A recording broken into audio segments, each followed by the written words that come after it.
Welcome, Kevin Kepple, to Coaching the Session. How are you doing today? Man, I'm doing terrific, Michael. Thanks for having me here. Excited. Of course. So I have you on. You're going to be a business coach and leadership educator. You are also the host of Unlock Your Freedom podcast. And I mean, I can go all day and talk about you, but in your own words, can you please tell the world who you are and how you help them? Yeah, absolutely. Well, as you said, Kevin Kepple, happily living in Dallas, where summer's getting fired up. And what I spend most of my time doing is working with successful business leaders, helping them transform from kind of the chaos they've created to a life of freedom so that they can make the impact they want to make and live the life they want to live and really find more access to happiness and aliveness. Do you find that like those leaders are stuck in their job where they feel obligated to show up every single day, to put in extra hours, and then they kind of lose that sense of familyhood or camaraderie? Absolutely. The disconnect is a big piece that we see over and over again with the people we work with, whether it's an executive inside of a company or a business owner. They've gotten disconnected from kind of the purpose of the work and the meaning behind it. And they're just doing a job. And it can look like a lot of different things, apathy where very little is happening, or just a very hyperactivity where very, very busy, but not necessarily productive, and just not a lot of meaning or purpose behind what they're doing or how they're showing up. Would you say these people are like classified maybe as depressed, burned out? Like, what would you classify them as? It could be stuck, lost. I'm not sure the term you would use to say this person is this. This person is stuck and probably like maybe a little frantic or really just frustrated, because definitely know that there's more. And, there's maybe a lot of times there's this big thing they want to do, right? They've been putting off, whether it's maybe start their own business or write a book or just get in shape.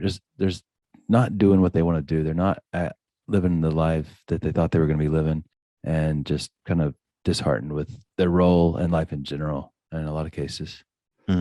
So when they get to that point, they're broken already, or are they just trying to find themselves?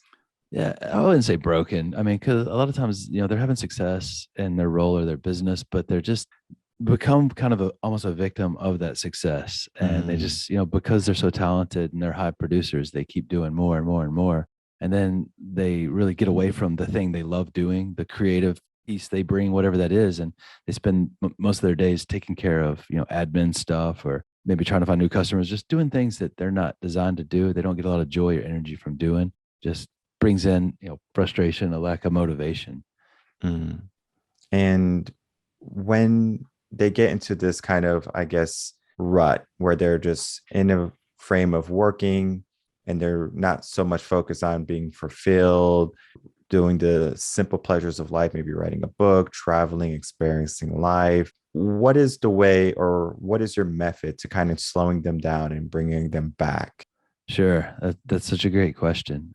Slowing down is definitely a big piece of it, because it's like rushing around and just missing out on life. Like, first and foremost, we need to be present if we want to actually connect with ourselves and connect with other people. And so what we do, so one of the major ways I serve people is we have a mastermind group for, successful leaders that really want to surround themselves with other professionals that are charging towards common goals, but aren't necessarily competitors. And that's really powerful because, we get to develop the synergy of the collective member of the group. And, I'm a huge fan of masterminds. I'm in a really great mastermind. And so I love just getting around other people who can help me see what being more looks like. And one of the first things we do is work to get crystal clear clarity on, like, what do you want? Because if we don't know what you want, we have no idea what action to take to go get it. And how would we know if we did get it if we don't know what it is? And we really work to get at that what, like, wait, like, what are you really passionate about creating in your life right now? What do you love? Like, what do you do for free kind of thing? But what do you do for free that, actually creates value in the world? And that's good. Passion's good, but we've got to figure out how that serves a purpose. How do you mix generosity into that passion? And so that's like the why, what do you want? Why do you want it? And we go really deep on those two questions, first and foremost. Before we even get anybody in the mastermind, we do a one-on-one strategy call. And that call alone is so valuable, because you walk out of the call knowing crystal clear clarity, what I want, why I want it, but you also know this is what's stopping me, slowing me down, or standing in my way. And that's pretty valuable information. And, I know you as a mindset coach, that's one of the big things you do is about doing more. It's like, what do we need to stop doing quite often? And we also use Clifton Strengths Assessment or Strength Finders back in the day to really help people align to, their natural talents and attributes, which aren't rare. Everybody has talent, but what's rare is people who understand how to use those talents on demand at the highest level. And so we help people really get clear initially on, hey, here's what your version of amazing looks like, and here's what it looks like when you give away all your power. And so it's really amazing to see how quickly people like move well beyond the previous limits once, they're aligned with what they want and, how they can serve and execute at the highest level. What I find is many people have distractions where they are looking at a goal, they're trying to get someplace, and then they just distract themselves with something else, whether it be, all right, I'm supposed to be getting in shape. And then when they're supposed to be in the gym, they're on their phone, right? That's just an easy distraction, right? Just an easy example. We give ourselves so many distractions. It could be our friends, it could be our family, it could be our career. And we just say, this is keeping me busy, so I don't have time. You and I have the same 24 hours as the most wildly successful people in the world. What makes them different, right? They have 24 hours, we have 24 hours, but yet they're able to do so much more in their days than the typical person. Why do you think so many people fall victim of not using their 24 hours to be productive, and they just kind of squander it, and they just basically are distracted more so than focused? I think you're talking to me 15 years ago. I wish we could have used that advice. There's just so much coming at us in the world today. TV, social media, friends, family, whatever, and you have access to unlimited information in your pocket at all times with your phone. And so many people just are leading life without intention. And Mm. again, that's like the reason in our mastermind group that we start with clarity. Like, hey, what do you want, right? Because then you have a really good filter. Okay, does this bring me closer to what I want? This thing I'm about to do, this thing I'm thinking about doing. And if the answer is yes, like, okay, this thing I'm about to do, does it have to be done by me? Or can I empower somebody else to do it? Mm. Because I need to spend as much time as I possibly can doing what only Kevin can do. And I think, that's really important because if I'm, cleaning toilets or mowing my lawn, like that's a very expensive person to pay to mow the lawn because my hourly rate is, a little bit higher than what I would pay somebody else to do it. Not Mm. that that's not a valuable profession that people do and serve in that way. And I'm very grateful they do, but that's not my genius. And so really, just making sure that we're working with intention towards what we do want, because it's not about what we should be doing, because there's so many things we should be doing according to everyone else, according to society, but just getting very intentional. Like, hey, this is what I want. This is why I want it. And, figuring out what's getting in the way of that. And one of the really great questions you can ask yourself is, hey, you know what? What am I tolerating? What am I tolerating in my life right now? And that'll help you, tighten up your boundaries, because what am I tolerating for myself? Am I tolerating average? Average behavior brings me average results. And if I want to be above average, I need to treat myself above average. And, it's not always fun and sexy to do the work, but, if I do the work, I get the results. It's pretty simple. I have a list of expectations that I follow. I started this probably when I was a teacher and educator. And I learned that if you don't have expectations for the kids won't show up. So you have to have those expectations. And the same thing with a person won't show up if they don't give themselves expectations, setting boundaries, limits, but not be afraid to break your limits of saying, well, this is, as high as I can go. No, no, no. We can go so much more, but we create those boundaries so we don't get into a realm of burnout. Yeah, I can cut my lawn, I can clean my house, or I can have someone do that service for me. I delegate that service because I would rather be doing something else. Because it's not so much of me spending an hour cutting my lawn. It's what can I do differently in that hour that's going to create more meaning in my business, career, my life. I don't find much fulfillment in cutting my lawn. I have a garden. I actually love doing the garden. So I find joy in that. That's kind of like my Zen meditation type of thing Yeah. where I can go there, water the garden, pick the vegetables. I did that, right? And being patient, right? Having a garden is patience, where it's like you're nurturing the garden. And then one day you're going to produce something that you're going to be able to eat. And it's that idea of we're working towards something that we know is going to be good, but we have to be there and support that system. And that's like me watering the garden every single day. And sometimes people get into the habit of not taking care of themselves. And whether it be making sure that they're not overloading their schedule, eating nutritious foods, getting the exercise they need per day. There's just so many things that many people neglect. And I know the world is just so busy, and you can pick up your smartphone that's going to just throw the whole world at you at once. And you kind of get entwined in that. And it's so easy to go on Twitter, and then before you know it, you're on there an hour. To let go of those chains, that bondage of our technology, of our social media, and then start to be more purposeful. How can people get away from how society is kind of walking us down the technological path of being so dependent on our smartphones, on our computers, laptops, all of that, and then kind of getting back to our true self, looking on the inside rather than on the outside? And that's such a great question, because there, like, again, like you mentioned, I don't remember how you said it, but it was great. Like the whole world coming at you at once with your phone, and that's very, very accurate. And when that happens, we see all these other ways that we can live, or other things that we could do, or places we could be. And the shot of somebody's legs in the beach that says like Tuesdays or whatever, and you're like, I want to be at the beach all of a sudden. And we get like that FOMO, which isn't like even a real or productive emotion. That's like just manufactured by the ego and by that feeling of lack. And you were talking about expectations and habits, and I think that's so brilliant, because that's like exactly what we're looking to do with our clients. Hey, we all have genius, right? But genius has so much more to do with habits than it does with genetics. And do you have the habit of exercising your genius in a powerful and productive way? And one of the ways that you can do that is make sure that you are clear again, like, what do I want? And one thing that we all fundamentally want, we all want to be happy, right? And happiness is a skill that you can absolutely develop. However, most people are trying to get external things to bring them this internal happiness and joy. And happiness is an inside job. Don't get happiness from getting this job, getting this car, eating as much ice cream as I can eat, right? I've tried that one, but they're all like pleasure, right? Those short-term things like sugar is pleasure, right? Getting on Facebook and just looking around for no real reason is pleasure. And those are all short-term. And you kind of touched on it a little bit earlier. It's like, hey, I need to do the things day in, day out that are going to bring me long-term happiness.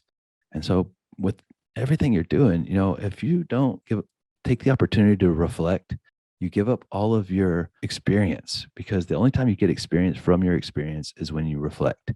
When you're actually doing things in the moment, like you should be present. And if you're thinking about what you're about to say or what you've already done, you're disconnected from the present moment. You're not going to connect with the people sitting across from you.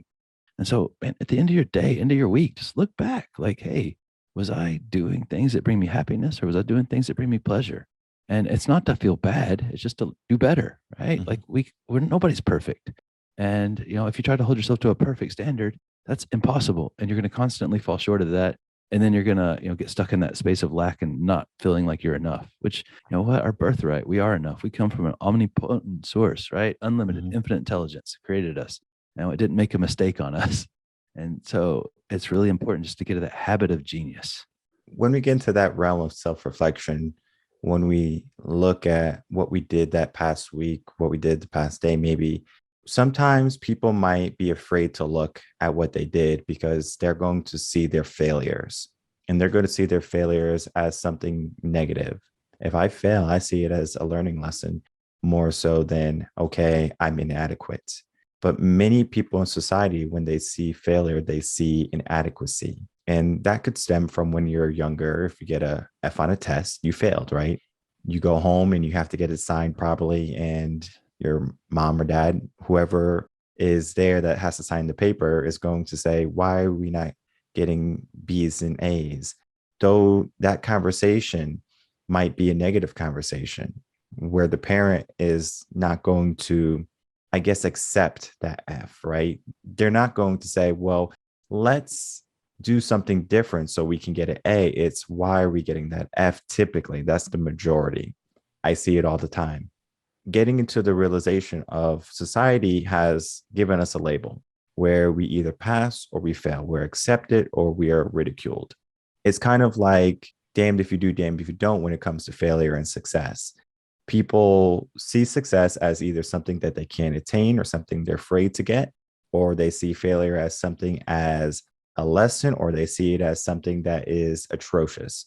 How can we start to help people understand that failure is not a bad thing? It's a stepping stone to something better. And that's such a great question, Michael. Like you really opened an idea that I think so many people need to re-examine the decision they've made, because they've decided that failure means like you're a bad person, you're not enough, whatever, all these things that just are opinions of other people. And if you're not failing fairly regularly, then you're probably not doing anything too big. You're probably staying well inside your comfort zone. And if you stay inside your comfort zone constantly, for one, you're going to just keep recycling the past over and over again. And it's like that old movie Groundhog Day, which is like, what, every day is the same, but just a little different. Mhm. And, that gets frustrating because you're not doing what you came here to do. And so failure is, if you get knocked down, you stay down and you don't ever get up, that's failure, right? And so as long as you get up and keep going, then there is no failure. And one of the ways that I've really worked to reframe that with myself and the clients that we work with is understanding the plateau. Like we have these peaks in our life, and it's great when we're shooting up towards our goals and we can see the movement and it's awesome and it's fun. And then we go on a plateau because it's the natural progression. And then sometimes we dip a little bit, like a spring compressing. But a lot of people fall off and quit in the plateau. But in the plateaus where we do all of our learning, right? Mhm. And it's awesome. There's a great article I read once by Sergey Brin, who started Google with Larry Page way back in the day. And Google grew like really, really slowly in the 90s. And somebody asked Sergey Brin, did it bother you that y'all grew so slowly in the beginning? And he said, no, I loved it because I knew we had such a great product that the later people found us like that much farther down the road. We're going to be that much better version of us. Mhm. It's the same thing with us. Like when we're in the plateau, we don't have all the eyes on us, and we can really get our foundation straight, get ourselves straight, and get, more clarity. Okay, what didn't work? What did work? What do I need to like keep doing and do better at? And like most importantly, what do I need to stop doing? Mhm. And one of the things we all need to stop doing, especially when it comes to ourselves, but also with other people, is like really being intentional about being kind more than we're right. Because we look and we're, oh, you failed, and then we're right. It's like, dude, just be kind to yourself, because that self-care, self-love is so important. Like if I love myself and have self-care and all that good stuff, then I have love to share with Michael on his podcast, or this great audience you have, or whoever. But if I don't have any love inside, then there's none to share, and it Mhm. causes me to be compulsive and reactive and to attempt to create from fear. And there's no creating from fear. That's fight, flight, freeze, or faint, right? That's your Mhm. options. And none of those contain creation. You brought up a good conversation topic where it's like creating that positive self-talk, where how we treat ourselves or how we treat others is going to have a huge impact on our mindset. Because if we're going around and we're treating failure, or if we're just treating people as a negativity, then that's going to be our mindset, where we're just focused so much on that. And then it goes into the realm of being mindful, as you said with the story of Google, starting off slow, right? And then maybe not having that notoriety from the beginning. We're living in a world where people want instant gratification. Give it to me now. Give it to me quick. That's what I want. That's why it's called fast food. I'm hungry now. Give it to me fast. And then that fast food does something. It makes us slow. It makes us sluggish. So our acts become sluggish. Our minds become sluggish. And then we wonder why our life is so slow, but it's moving at a fast pace. Before you know it, it's Friday. Before you know it, 10 years have gone by. And then when you do some self reflecting, you look back at those 10 years and you realize that you haven't really done much, or you said you were going to do so much more. But when you look at what you have completed, it is only a fraction of what you said. Many people set off to do something, but they don't remain accountable to making sure it goes through to the end. Similar to how if you're going on a hike, maybe you want to reach the top of a hill, top of a mountain, whatever you want, and you just stop halfway in the hike and say, well, that's good enough. Why not get all the way to the top, right? What's stopping you? Maybe you weren't feeling good. Maybe you know your limits, but at the same time, why not push, right? And many people, like I said, are just looking for easy, because as we know, when you climb and you elevate yourself, breathing becomes a little bit more challenging. So as you higher yourself in that elevation, that altitude, Now it's a different type of atmosphere. Our bodies have to get used to it. And one of those things that's going to trigger in our mind is fear. Whoa, this feels wrong, right? It's harder to breathe. And that's going back to what you said, fight or flight. And many times we run away. We run away from what we're capable of doing rather than running toward what we can accomplish. And that just creates limiting beliefs in our mind because once we give ourselves a roadblock the first time, guess what happens? Our next time becomes more difficult. And we just have to understand that when we're presented with an issue, attack it then and there. An easy example of this is if you're a male and you want to go speak to a woman at a bar. If you don't go up the first time, you probably won't go up the second time. It's going to be like you already created a block in your mind saying, well, I can't talk to women, right? It's just not going to work. So we have to understand this. 3, 2, 1, go talk to them. If you get rejected, you get rejected, right? But then you understand in your brain, I didn't die. Because it seems like at that point in time, oh, this is life or death. She's going to reject me. It's going to be so embarrassing. Yes, it might be a little bit embarrassing. Yes, you might get rejected, but there's also a possibility that she actually appreciates that you came up to her and then that she would like to get to know you better, right? I would choose that over the unknown and then going in the future, finding someone you really find attractive or really like that you can build a life with, and then not taking the opportunity to meet that individual. Yeah, I think that's so important. It's just courage, right? Courage isn't the absence of fear, it's action in spite of it. And, fear is created for us as humans to keep us from dying from things that we actually need to be afraid of. But the mind can't tell the difference between that perceived threat and an actual threat. And I think just having an awareness is so important, just awareness of the truth. You know what? Like I'm having this thought, but the good news is I don't have to believe everything I think. And that right there, it took me 30 years to understand that. I don't have to believe everything I think. And to take it a step further, you know what? I don't have to have an opinion about everything I think either. I don't have to have an opinion about what other people think, right?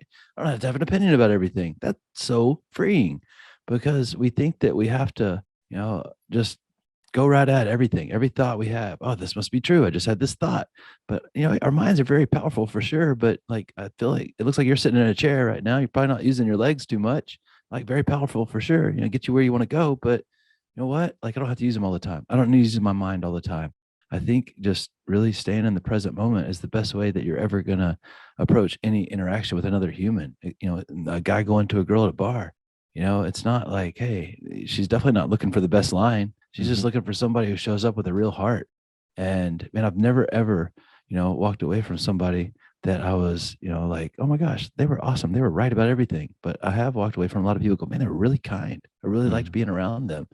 And if that doesn't connect with the kindness, that's okay. Maybe they're not there yet, but they're probably not for you, right? And I want somebody else that's open in their heart too, because I can't connect with a closed heart. And I think it's really beautiful, when you can get into that discipline of choosing love over fear, like that'll serve you and like not just romantic, but like professionally, personally, physically, mentally, emotionally, spiritually, financially, etc. Because how you do anything is how you do everything.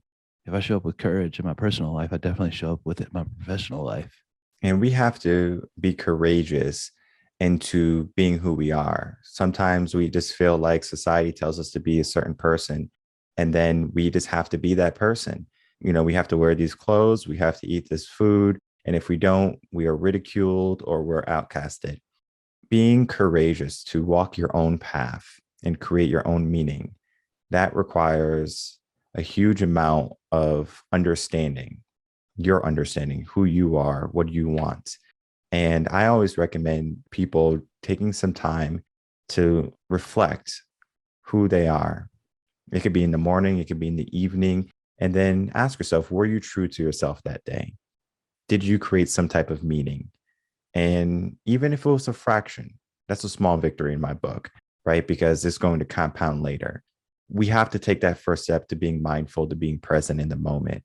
And that was what I did. I learned how to be more present in the moment because I was just going so fast. I was just moving so fast. And it was going to lead to burnout. It was going to lead to a crash. And all the things that society has told me, get this job, get this home. I went off and that was my goal.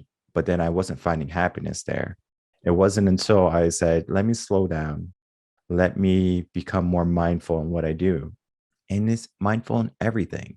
When I'm in the gym, when I'm walking, when I'm in the grocery store, being mindful, just not of me, but of who's around me, the smells, the images, all of those things have energy per se, where it's like I'm going to use that to either make sure I'm doing the best I can that day or that moment, or I'm going to say, well, I'm not seeing this energy as something I want to keep and I want to push and have in my life. That's why it's so important to choose the people that you have around you. And it's not so much of finding people who have the same mindset as you, it's finding people who have something that you desire. It could be kindness, it could be love, it could be appreciation, whatever you're looking or whatever you're seeking, look for that, because then that's going to help create the change that you're looking for today, tomorrow, and then in your future. Yeah, that right there. If people only get one lesson from you or from this today, it's like, man, be so intentional about who you're surrounding yourself with, because you're going to be like the people that you're around the most. And I love that you brought the point that you need to be around people that have things that you'd like to have as well. Because I'm not going to go ask a homeless person for career advice. God bless them, and I hope things go well for them, but they don't have what I want, right? They don't have excellence in that area, and they can't get what they don't have. It's not their fault. And that's why it's so important to be around a community of people that don't have to be carbon copies of you, but similar aspirations as far as wanting to be more and create more, and really come from that servant place is a really good person to find. Like, that's why we really are intentional about curating our mastermind group with inspired leaders that are really wanting to create something that's really going to create an impact with other people and help other people have more and be more because of the work they're doing. And that requires humility, because if I've got it all figured out and there's no humility, then there's no growth. And I think it's beautiful, whether it's, the groups that we host or the group that I'm in, like just watching collectively how, one person starts moving, another person starts moving, and we all just start moving together. And so, we get to grow as individuals and as a group. And that's how you create a championship in any environment. That's, oh man, I'm trying not to cry when I say this, but the Mavericks just got knocked out of the Western Conference Finals yesterday by the Golden State Warriors. And, it was because Golden State is phenomenal at playing as individuals and as a team. And Dallas shows up with like Luka Doncic and these other guys, and it doesn't feel like a cohesive team. And that works if you're like 100% firing on all cylinders, but like you can't do that every game. You're not gonna just have one person at elite level every single game. Mhm. And shout out to the Mavs, good season, you guys. But like it's so crucial that we find people that we know, like, and trust to run with, and just go after whatever it is we want. You can put all the best players on a team, and it doesn't guarantee a victory, because you have to have that synergy. If you don't have the synergy, then it doesn't matter how good you are, how many points you can put up in a game. You have to have that balance. And when you have like a mastermind group, it's automatically creating that balance, that synergy of people coming together. And it might take some time to weave everything to make it functional. But as soon as it is something created that's going to be profound, everyone in that group is going to benefit from it. It is a process in the beginning because people have to open up per se, because we're so closed off as a society or as individuals, where we might not feel like, okay, well, I understand this group is here to help me, but I can't trust that freely. And learning how to trust, learning how to be open is a skill. And it is scary in the beginning, right? To bring someone into a space, your personal space, your mind, and then have them help you for your benefit. But then at the same time, you also have to be trusting and understanding that this process is a process. And that's all of life. Life is a process. We have to trust life, but then we also have to have faith in ourselves, where we are putting effort, we are making sure we're giving our utmost. But then at the same time, self-care, compassion, kindness, love is all part of the equation. So if I can from you, Kevin, if you want to talk on that or any last words, and then of course, please tell people where they can find you. Sure. That everything you just said was so profound, because, man, if you're, again, just choosing love over fear, like with yourself and with other people. Like when you have these thoughts that aren't serving you, and that worry bus fires up that wants you to hop on and go on a ride to nowhere, and you worry about something that takes away all your energy, and worry always takes you in a circle because you always end up right where you started. And so it's, choosing love over fear looks like this. Like, hey, if I truly love myself, would I allow myself to continue to think this? Or if I truly love this person, would I, truly think this or do this thing? And it's so powerful what you said earlier. It's like you have to focus on what you do want, because whatever you focus on in your life, that's what's going to expand. If I focus on, love and gratitude, then I have more things to be grateful for, more things to be loved. And, that increases and creates more. And, it's a process. Like you said, it's simple. It's not always easy. And, I think like that's so powerful. This keeping it really simple, choosing love over fear, and, whatever that looks like in your life. And, if I'd really encourage you guys, if any of this resonated with you, to definitely check out Michael. He's a brilliant mindset coach. Like just talking to him before we got started, I'm like, man, you should be a hostage negotiator. Like his energy is so powerful and peaceful. I'm like, it just brought me straight down. And then the words he's shared, like he knows what he's doing. He knows how to serve, and he can definitely get that stinking thinking straight for you. But yeah, and if anything, resonated that I said, you can check me out, kevinkepple.us. A couple of groups starting up in about a month. We only do a few masterminds a year. We have one for men and one for women. And, if you want to get around some other like-minded professionals that are looking to quantum leap towards what they want, check us out, kevinkepple.us. Thanks. Perfect. And all your links will be in the description box below. So we'll have your website. And then I'll probably have a link to your podcast, Unlock Your Freedom, also, so people can check you out, listen to some of your interviews, some of your words of wisdom, and then they can just start to propel their whole life to something better. So that's what we're trying to do here in Coaching in Session. Kevin Kepple, thank you so much for coming on. A huge pleasure and so much wisdom. You are a wonderful guest. Thanks for having me, Michael. I really appreciate it.